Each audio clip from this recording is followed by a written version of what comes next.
masuk lari ke sini.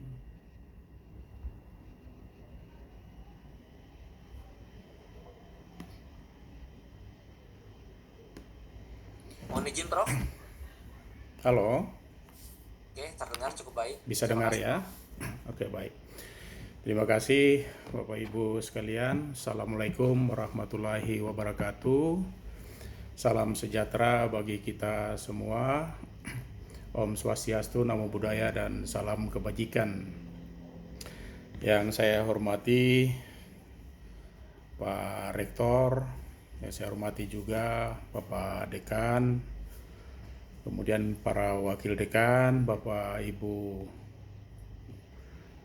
dosen semua, terutama panitia yang sudah berjuang keras hingga hari ini bisa berjalannya seminar ini secara baik, dan para peserta seminar semua yang berbahagia.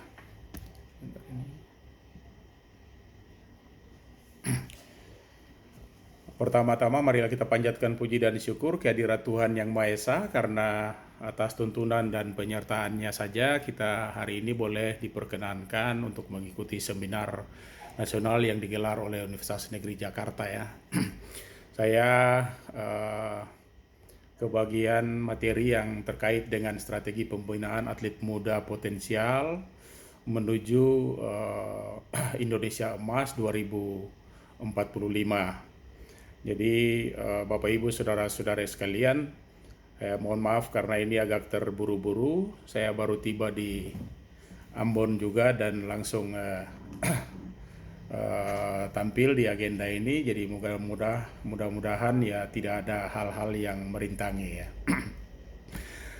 Secara umum mungkin perlu kita ketahui ya bahwa sebagaimana dikatakan ya, olahraga ini bisa kita andalkan ya sebagai unsur untuk membangun baik itu fisik, mental ya, apakah itu kemudian korps ya, membangkit kerjasama sosial, membangkit patriotisme ya. Ini semua merupakan bagian dari nasionalisme yang berujung pada nanti kekuatan olahraga nasional kita ya. Yang berikut, kalau kita bicara tentang agenda di hari ini banyak menjurus kepada olahraga pendidikan. Ya, kita tahu bahwa olahraga pendidikan dengan atlet muda potensial ini sebenarnya merupakan modal dasar bagi kita ya. Meskipun tadi dalam beberapa paparan ya yang disampaikan oleh Ibu Rika, tingkat partisipasi kita ya memang sebenarnya dari jumlah yang cukup besar ya, kurang lebih 52% dari jumlah penduduk kita yang sudah mendekati 281 juta, ini sebenarnya populasi yang sudah sangat besar ya. Tetapi dari jumlah populasi yang besar ini ya, mungkin ada hambatan-hambatan, masalah-masalah ya, kekurangan-kekurangan yang hingga hari ini kalau kita amati ya, meskipun dengan negara besar, jumlah populasi yang besar ya, tetapi kemudian kita masih berada atau bertengger pada ranking internasional yang juga cukup besar ya. Ya, kemudian kalau kita mengacu kepada 2045 ya, itu nanti paling tidak ada Olympic Games yang akan digelar pada tahun 2044. Artinya ini kita ya, meskipun kurun waktu yang tidak terlalu panjang, tetapi mungkin menurut saya ya sebenarnya kita cukup memperoleh waktu ya untuk paling tidak kita memiliki waktu kurang lebih 27 20 tahun lagi untuk bisa berbenah. Jadi kalau kita belajar dari prestasi-prestasi yang hari ini ya, itu dengan usia sekian, maka kita mungkin akan mundur 10-15 tahun ke belakang. Ya tentu saja kita akan bisa menyiapkan secara lebih baik lagi ke depan ya. Mohon izin, Lara, Prof. Mohon izin, Prof. Albert, izin sebentar. iya. Tampilan PowerPoint ini belum di slideshow. Mohon izin, Prof, sebelumnya. Oh, Mungkin enable editing sebentar ya. ini ya. Tinggal ya, sip. Baik, Prof. Tinggal slideshow, Prof, izin. Baik.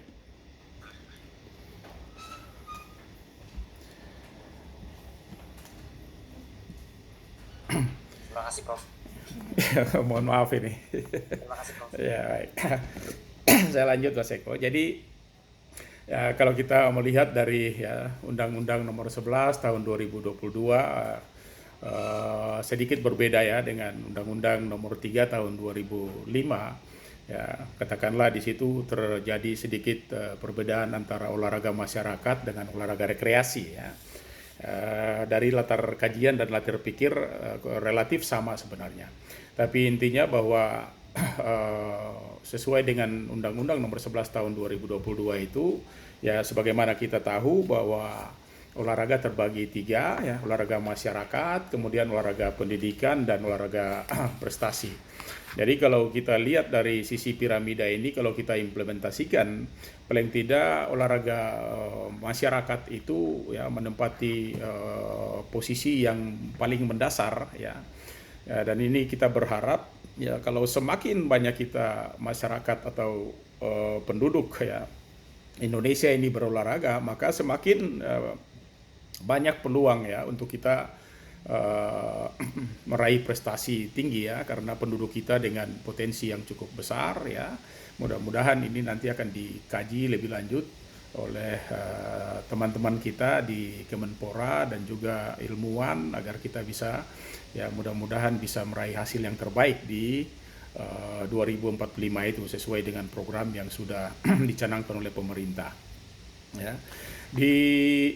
Terkait dengan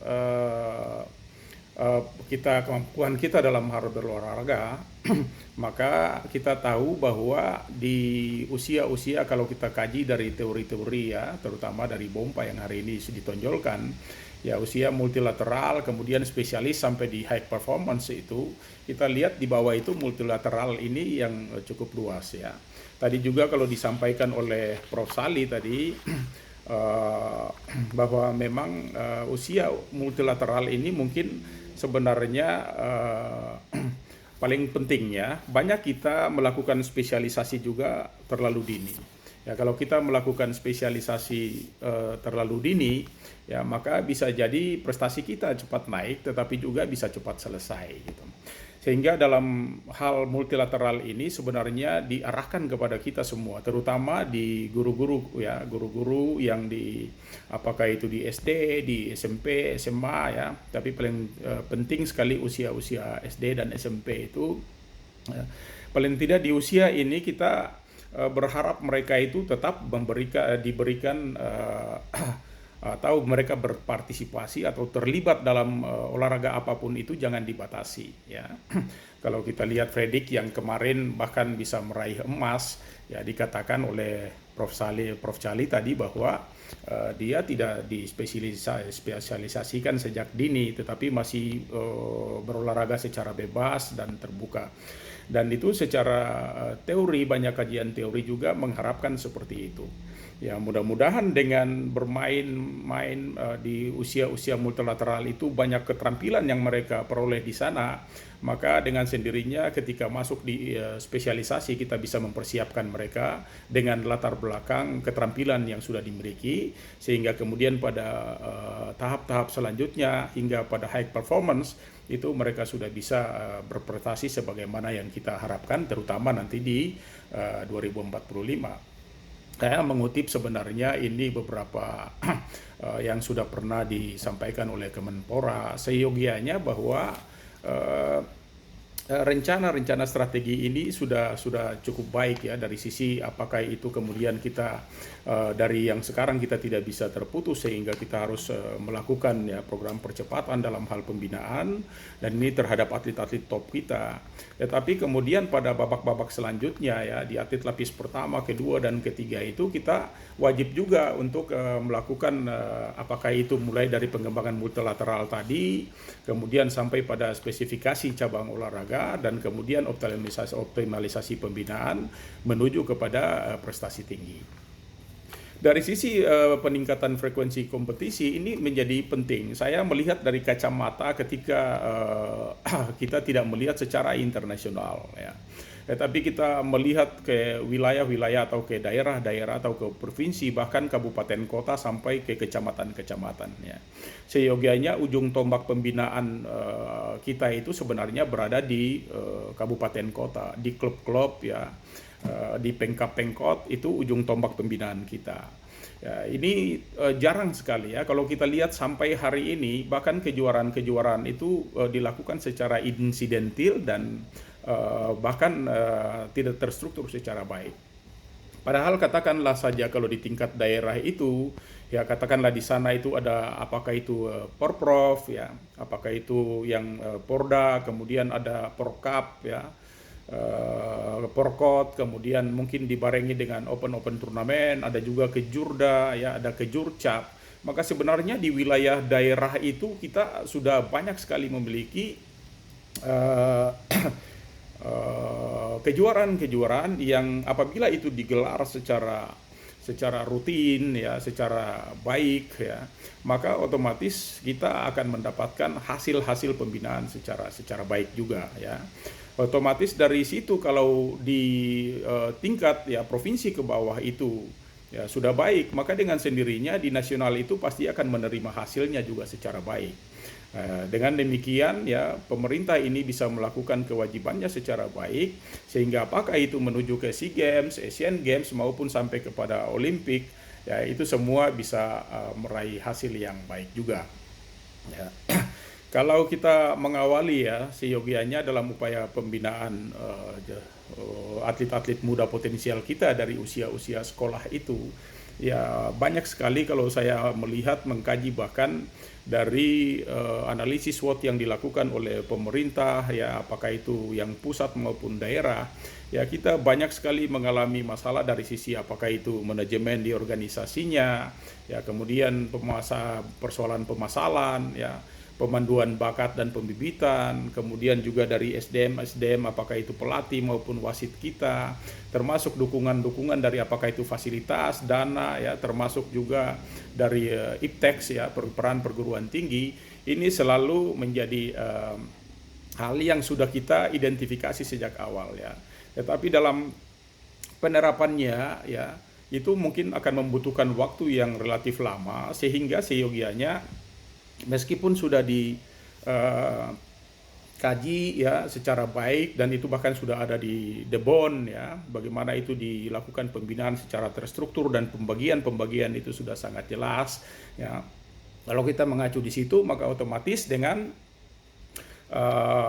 pola pembinaan ya yang apakah itu mulai dari revitalisasi organisasi ya kita melakukan skala-skala prioritas terhadap cabur-cabur potensial mana yang berprestasi mana yang akan berpotensi untuk mendapatkan atau berpeluang untuk juara pada tingkat SEA Games, apakah yang mana yang berpeluang untuk mendapatkan hasil yang baik di Asian Games sampai kemudian pada Olympic Games. Itu seyogianya hal-hal itu sudah kita identifikasikan sejak awal termasuk ya mungkin ada 14 kurang lebih cabang-cabang olahraga yang sudah dipersiapkan ya. Mungkin dari apa yang ada di Debon ya, di luar Debon pun masih ada banyak yang bisa berprestasi secara baik ya. Sehingga sama-sama kita memiliki tanggung jawab untuk melakukan pembinaan secara baik.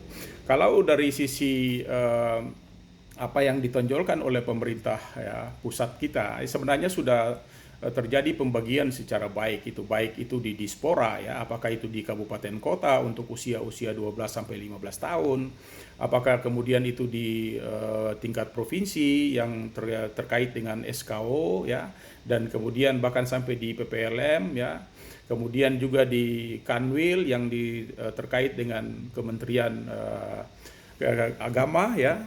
Ini juga semua sudah ada itu kelas-kelas olahraga di kabupaten kota sampai di provinsi ya dan UKM di perguruan tinggi sebenarnya ini sudah pembagiannya sudah dilakukan secara baik.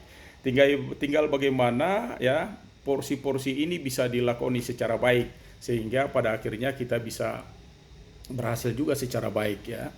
Kalau kita melihat hal-hal yang saya paparkan di sini, saya melihat skop kecilnya ya, sebenarnya dari bottom up ya, bukan dari top down tapi dari bottom up. Bahwa ini memang hal-hal yang harus kita persiapkan ya. Apakah itu pembinaan, mulai dari pembinaan atlet muda berprestasi, dan itu adanya di tingkat pendidikan.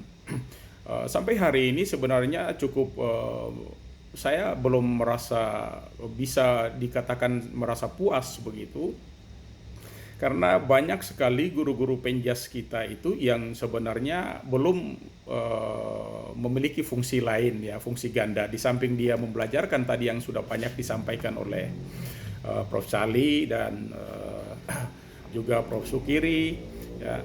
Tetapi banyak sekali di antara guru-guru penjas itu yang mungkin perlu diteliti ya, siapa yang memiliki keahlian-keahlian khusus di samping pembelajaran, tetapi dia memiliki kemampuan untuk melatih. Katakanlah dengan jumlah guru yang sekian banyak di negara kita ini, guru penjas ya. Ini tantangan juga buat Igor tuh. Kita memiliki jumlah guru, andaikan satu guru itu memiliki satu saja atlet yang berprestasi, maka tentu kita tidak akan kehabisan stok gitu. Apalagi bisa lebih dari 1, 2, 3 dan seterusnya. Karena banyak guru penjas yang memiliki fungsi-fungsi ganda ya, di samping membelajarkan dari sisi penjasnya ya, kurikulumnya bisa di sekolah, tetapi dia memiliki keahlian lain juga untuk membina sampai ke tingkat yang lebih tinggi ya. Keikutsertaan pada berbagai event nasional dan internasional ini menjadi penting. Ya, mungkin kita tidak langsung berbicara tentang event-event di ajang-ajang internasionalnya. Tetapi ajang-ajang nasional dan daerah tadi itu merupakan aspek yang tidak kalah pentingnya. Mengapa? Karena di ajang-ajang ya, baik itu di kejur-kejur prof ya, kemudian porprov sampai ke jurnas baik itu single event maupun multi event, ini sebenarnya semuanya memiliki kontribusi yang cukup besar ya. Maka ini menjadi penting untuk wajib atau terus diselenggarakan ya. Kemudian juga peningkatan kualitas pelatih dan wasit. Kita ketahui bahwa ujung tombak pembinaan itu sebenarnya adanya di kabupaten kota yang tadi saya katakan. Banyak klub-klub yang sementara berlatih dan seterusnya. Tapi banyak sekali juga para pelatih yang memiliki keterbatasan dari sisi ipteknya ya. Demikian juga kita memiliki minim sekali wasit-wasit ya. Bahkan di wilayah-wilayah tertentu itu sama sekali pada cabur-cabur tertentu itu bahkan tidak memiliki wasit ya. Katakanlah ada beberapa provinsi ya, mungkin juga termasuk Maluku, yang banyak sekali pada cabur-cabur tertentu itu tidak memiliki wasit. Di sisi pelatih juga sama seperti itu.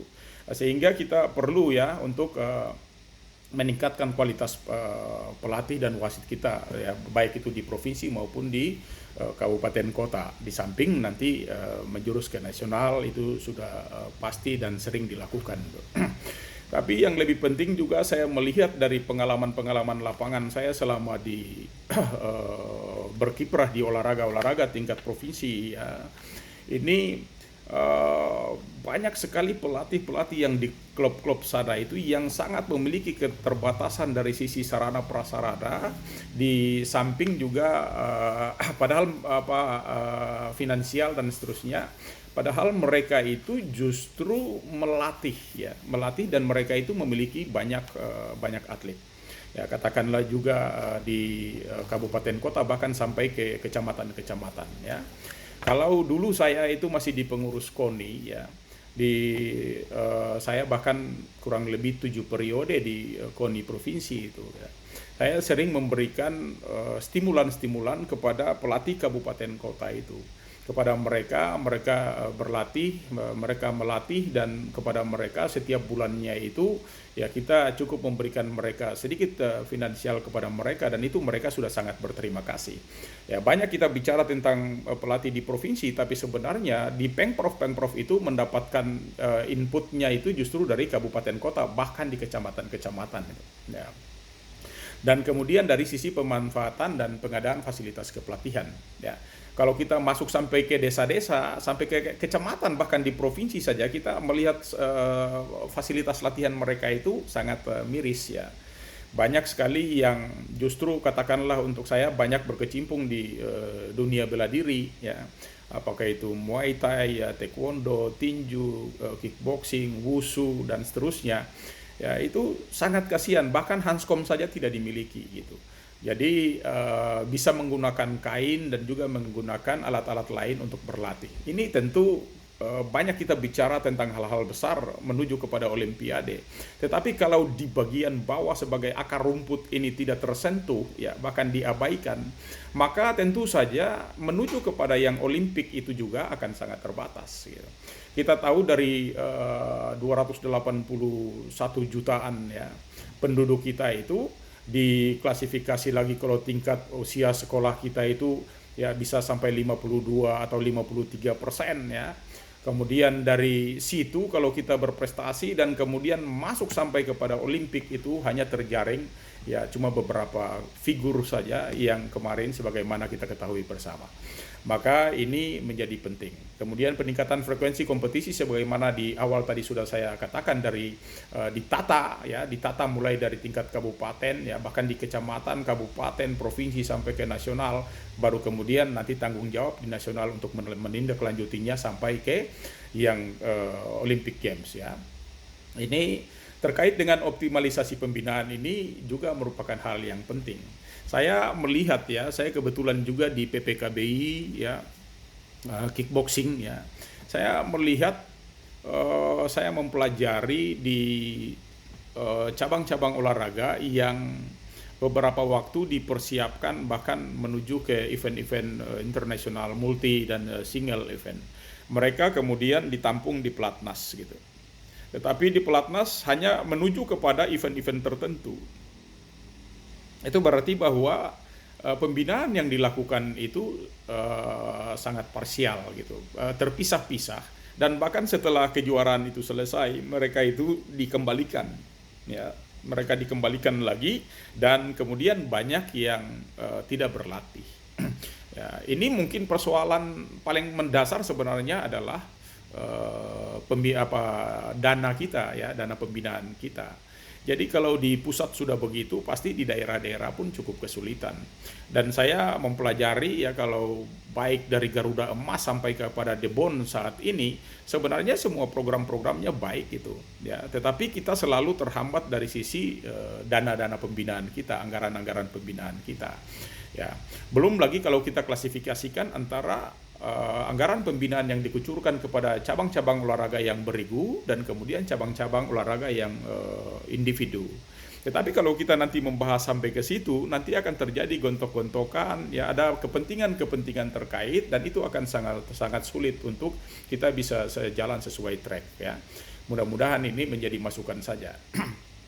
Nah, kalau itu semua berjalan dengan baik dan kemudian dilandasi dengan pembinaan prestasi yang terutama dengan pendekatan IPTEK yang sudah ditonjolkan juga ya, bagaimana kita membina di usia 10 sampai 14 tahun ya, bagaimana untuk proses pembinaannya sampai kepada proses atlet elit internasional ya, saya kira banyak sekali di antara kita ilmuwan kita yang sudah menyoroti ini. Tapi ini gambaran saja bahwa kajian-kajian akademis terkait dengan ini sebenarnya sudah ada di mana-mana, para ahli semua sudah melakukan itu, tinggal bagaimana ini bisa berjalan secara baik ya. Perguruan tinggi juga sudah sebenarnya meskipun belum terlibat secara maksimal tetapi secara insidentil dan dalam beberapa kesempatan itu memang sudah ada. Mudah-mudahan bisa dioptimalkan lagi ya. Dari sisi pembinaan atlet muda berprestasi ya, kita lihat tadi saya bilang ada pembinaan yang mungkin berkelanjutan. Kalau mereka-mereka yang sudah terjaring secara baik ya, baik itu di tingkat-tingkat sekolah ya, banyak di kabupaten kota bahkan sampai tingkat provinsi itu mengeluh gitu. Ketika mereka sudah diseleksi dari tingkat kabupaten kota sampai ke tingkat provinsi ya, kemudian tidak ada anggaran untuk mereka bisa melanjutkan mengikuti berbagai turnamen. Ini sering sekali terjadi ya. Turnamen dan kemudian kesempatan untuk mereka melakukan pembinaan itu sangat terbatas. Di nasional juga sama seperti yang sudah saya jelaskan tadi. Nah, uji coba penting, dan kemudian promosi dan degradasi ini menjadi bagian yang penting, sehingga atlet-atlet kemudian ada lapisan-lapisan yang jelas terkait dengan itu, dan mereka bisa disiapkan secara khusus untuk lebih menuju kepada apa yang diharapkan dan diinginkan oleh kita semua. Ya, kemudian dari sisi SDM wasit ya kita secara bertahap ya, mulai dari tingkat kabupaten kota sampai provinsi sampai ke tingkat nasional. Di wilayah-wilayah selalu ini menjadi masalah. Ya, meskipun di pusat mungkin tidak terdengar, tetapi di kabupaten kota bahkan di provinsi-provinsi ini selalu, karena banyak atlet-atlet yang berjuang keras tetapi kemudian tidak memiliki wasit, dan biasanya terjadi rusuh bahkan di multi event sampai di PON sampai di kejuaraan-kejuaraan yang lain. Itu semua sangat terlihat jelas ya. Kemudian dari kriteria cabang olahraga ini pun harus disiasati. Saya lihat sudah ada pembagian bahkan di The Bond sampai ada 14 dan seterusnya. Ya, mudah-mudahan tidak hanya di situ, tapi ada kajian lebih spesifik lagi terkait dengan cabang olahraga strategis potensial. Katakanlah kita memiliki pencak silat, tapi pencak silat memiliki keterbatasan, dia harus sampai di tahap apa. Katakanlah di Wushu, dia memiliki keterbatasan, mungkin sampai di tahap apa, tapi kemudian terhenti di Olimpik dan seterusnya. Ini memberikan juga masukan kepada kita ya. Klasifikasi cabang olahraga ini sebenarnya dari sisi kalau mau pembinaan secara lebih spesifik, saya justru memfokusnya itu pada cabang-cabang olahraga yang sifatnya individu ya. Kalau kita memiliki keterbatasan anggaran, maka sangat efektif itu melakukan pembinaan di cabang-cabang olahraga yang sifatnya individu. Tapi bukan berarti bahwa mengabaikan cabang-cabang olahraga yang populer atau kemudian yang beregu. Di samping olahraga yang individu dan beregu itu, saya golongkan juga sebenarnya ada yang kategori dalam hybrid itu. Karena di cabang-cabang olahraga itu ada yang bisa memiliki 2 atau lebih dari cabang olahraga yang ditekuni gitu ya, dan termasuk cabang olahraga bahari. Kalau kita melihat kepada wilayah kita ya, provinsi-provinsi kepulauan ya, sebagian besar adalah laut, maka mungkin potensi besar kita itu berada di laut. Ya, meskipun renang kita, dayung kita mungkin belum mencapai target yang maksimal dan cabang-cabang olahraga bahari yang lain, tetapi kalau ini dilakoni, difokuskan lebih rinci atau lebih fokus lagi, maka saya kira kita akan mencapai hasil yang baik. Dari sisi kriteria atlet tentu sudah banyak kita ketahui ya, meskipun banyak juga yang berprestasi di luar kriteria atlet ini, tetapi sebagai ilmuwan, sebagai akademisi dan sebagai pelatih, mereka memiliki insting ya terkait dengan kriteria atlet ini ya, apakah itu antropometrik ya, terkait dengan usia psikologis, usia biologisnya, bagaimana dengan riwayat kesehatannya, ya kualitas mentalnya, prestasinya, ya. Lalu bagaimana apakah dia memiliki komitmen yang tinggi atau tidak, ya, mengikuti program-program yang disiapkan oleh pemerintah, ya, peluang juara ada atau tidak, ini menjadi catatan juga. Dan yang berikut terkait dengan kriteria pelatih, ya, banyak pelatih kita ya. Paling tidak mereka memiliki kesehatan fisik dan mental ya, memiliki kompetensi ya, menguasai iptek olahraga, karena banyak di usia sekolah dasar itu ya, banyak pelatih yang sebenarnya belum berlisensi, masih berdasarkan pengalaman semata, sehingga waktu melatih di tingkat-tingkat dasar itu justru banyak yang mengakibatkan cedera, sehingga kemudian mereka tidak bisa melanjutkan ke jenjang yang lebih tinggi, apakah itu tingkatan SMP maupun tingkatan SMA, apalagi di universitas. Ya, mudah-mudahan ya dengan menguasai iptek dan kemudian kondisi mereka yang memiliki kompetensi yang baik, ini bisa menghasilkan juga hasil yang baik. Ya, kemudian juga terkait dengan kemampuan menyusun program. Ya. Hasil kajian saya beberapa waktu lalu dari sisi pelatih kickboxing saja, kami sangat kesulitan ya. Kalau dilihat dengan Di undang-undang dulu nomor 3 itu ada 4 ya kategori pelatih itu ya. Sekarang dari Permenpora 16 nomor tahun 2023 itu sekarang tinggal menjadi 3 level pelatih dengan program-programnya, dengan kekhususannya. Mudah-mudahan itu juga bisa jalan secara baik. Ya, memiliki komitmen dan motivasi, yang paling penting berlisensi tadi, dan juga mengikuti aturan-aturan yang baik ya. Ini kalau kita lihat tadi saya katakan ya, dari 4 ya pelatih berlisensi ini sekarang hanya menjadi 3 kalau sesuai dengan Permenpora nomor 16 tahun 2003 itu. Jadi dari pelatih pemula, madya, muda, dan utama sekarang tinggal menjadi pelatih pratama, lanjutan, dan utama. Ya, mudah-mudahan dengan mengikuti aturan dan ketentuan ini ya bisa menghasilkan atlet yang banyak lagi. Kemudian dari sisi keikutsertaan pada multi event ya, dari cabur atlet yang kita tahu sudah memiliki peluang ya, mampu memiliki prestasi yang baik ya. Jangan cuma cabur-cabur yang sudah lama, tetapi banyak juga yang cabur-cabur baru dan mereka memiliki peluang yang sama. Ya, ini juga menjadi perhatian ya. Kemudian untuk meningkatkan kualitas pelatih dan wasit, ini ada sejumlah hal yang juga perlu dilakukan, dan terkait dengan optimalisasi fasilitas penunjang ya. Ini saya melihat banyak juga pelatih-pelatih ya yang sangat sulit ya untuk melatih dengan menggunakan program latihan yang baik ya.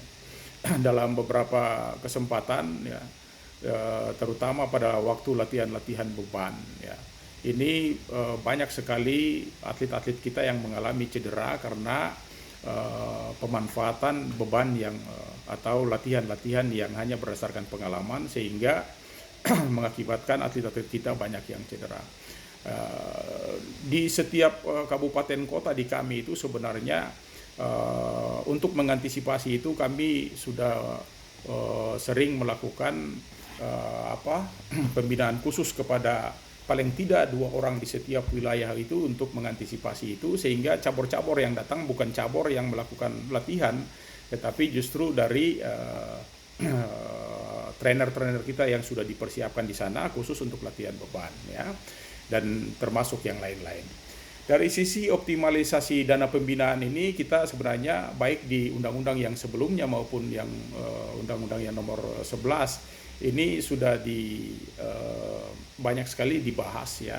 Apakah itu dari pihak ketiga ya, apakah itu hibah dalam dan luar negeri terkait dengan penggalangan dana ya, kompensasi alih status, dan pembinaan, termasuk kerjasama yang saling menguntungkan ya, sumbangan lain yang tidak mengikat dari sponsor-sponsor itu.